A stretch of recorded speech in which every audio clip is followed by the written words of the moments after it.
సరే, ఏదైతే ఒక మంచి ప్రభుత్వం సమాజంలో ఎటువంటి వివాదాలు ఉండకూడదు,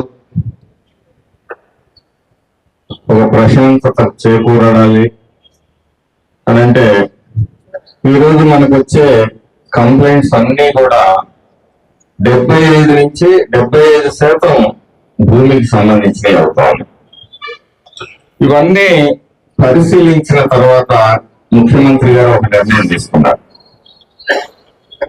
మీ భూమి మీ హక్కు పేరుతో ఒక కార్యక్రమాన్ని తీసుకొని రీసర్వే కార్యక్రమాన్ని చేపట్టారు.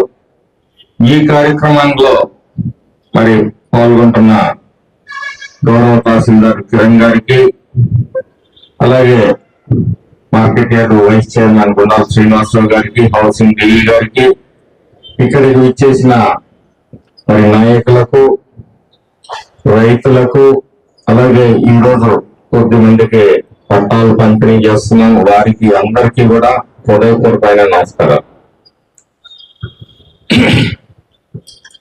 మన పల్నాడులో ముఖ్యంగా ఇవి మన మాచర్ల నియోజకవర్గంలో ఈ సమస్యలు అత్యధికంగా ఉన్నాయి. గత పాలనలో మీ ఆస్తి పత్రాలని తాకట్టు పెట్టుకుని వేరే వాళ్ళు రుణాలు తీసుకున్నారు. మీ ఆస్తులు వేరే వారి ఖాతాల్లో మరి రిజిస్టర్లో ఎక్కించబడి ఉన్నాయి. అనేక మంది చాలా ఇబ్బందులు పడ్డారు. ఇది ముఖ్యంగా మాచర్ల నియోజకవర్గానికి ఈ రీసర్వే అనేది ఒక వరం లాంటిది. అలానే వాళ్ళు చేసిన బాటలో మనం వేరే వాళ్ళ స్థలాలు ఎక్కించే పరిస్థితులు ఉండవు. ఎవరి భూమి ఉందో